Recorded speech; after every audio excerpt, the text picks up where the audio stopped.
and I just picked up my first load. This is a regular flatbed load, meaning that it only needs a flatbed, but it pays pretty good, so heading to Alberta. I got a couple of hazmat skids, and then the rest are just rolls, easy to secure, and the first impressions are favorable about working with the trailer. Now I like these better than on my Wilson because they're kind of rounded, they're not as sharp. Like on the Wilson, this is really, you know, can cut the strap if you're not careful. Like this is much better. And in general, the rub rail, I know, has a better feel. And then you see at the bottom here, they have a separate aluminum plate, specifically. Actually, wait a second. Oh yeah, this is just for the winch, but there's a similar thing on the opposite side, just specifically done for the flat hooks. One thing I have to get used to,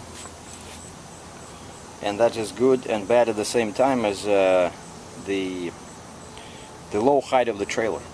Because it's so low, it's easy to, you know, work on. It's easy to climb on it. It's easy to throw straps. But also when you secure straps in your winches, you know, the ground is right here, and I have a, you know, quite long, just a regular flatbed load bar, and it hits the ground. You know, if you go all the way, like on a flatbed, you can do a full spin pretty much, right? But here, but this is still much better than what I had with my 48 step, which was like this, maybe 10 inches, you know, maybe like this off the ground. That one was really bad. It was, you had to use a separate load bar, just, you know, short ones, a short one. Now one thing I don't like is that you lose so much space because of these covers over wheel wells. I mean, there's a big gap. I cannot put my you know, winches. There's only one. Okay, here there's only one winch, right? And you cannot add anything because you have tires on both sides. Right, and so it's impossible to secure. I cannot put anything in here because if I use a hook I might bend this thing. So that's basically makes it a bit more difficult. See, I had to use this Porta winch, and it's kind of crooked, but I hope it'll straighten itself out once I start driving, you know. Oh, and the first baptism by fire, or in this case by dock. The guy was loading me from a dock with a forklift, and I backed to, you know, low step deck dock, and check this out. Like when he was going on with the load,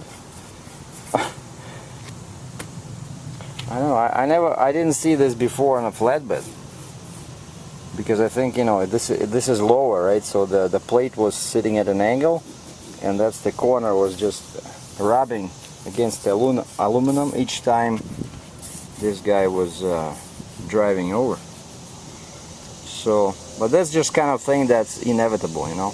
I cannot just, well, if I knew, next time maybe I'll just ask him to put some, I have some rubber that I use for coils, maybe I'll just put a piece of rubber, but you know, the scratch is nothing, as long as there's no structural damage.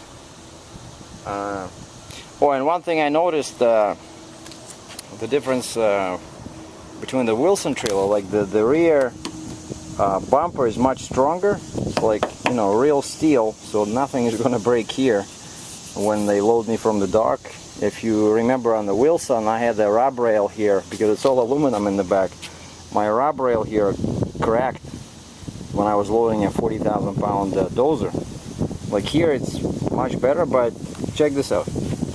You know, this is like they used to make American cars where panels didn't match and there were gaps. Like these guys made this, you know, and it's all kind of, the cut is kind of crooked. I don't know. Either they were drunk when they were cutting this, you know, or they don't know how to measure properly. But this doesn't look very professional, you know. Like this is okay, see, like this is real close, but this here. And oh, and I wanted to show you that plate Yeah, this one. See, this is great. I didn't have this on my Wilson. So this plate is specifically here for flat hooks. I love this. Because they don't want it to hook to here, because this is pretty thin. But this one is very strong. It has bolts like each foot, you know. So it's great. So there's some pluses, some minuses. And of course, you know, first time it took me a while to secure everything, because you know, it's new positions for winches. You learn how to work with the winches, because the height changes everything. But now one good thing, of course, holding this load on a step deck is that this sits much lower, right? The guy didn't. I asked him to put everything on the lower deck. Now you see my roof is over there, right? So if this was a flatbed, it'll still be catching wind, because it'll sit much higher, right? Probably like 2 feet higher. So this should be good for fuel. We'll see. And that's my first load. Today is Saturday, July 20th. Thanks for watching.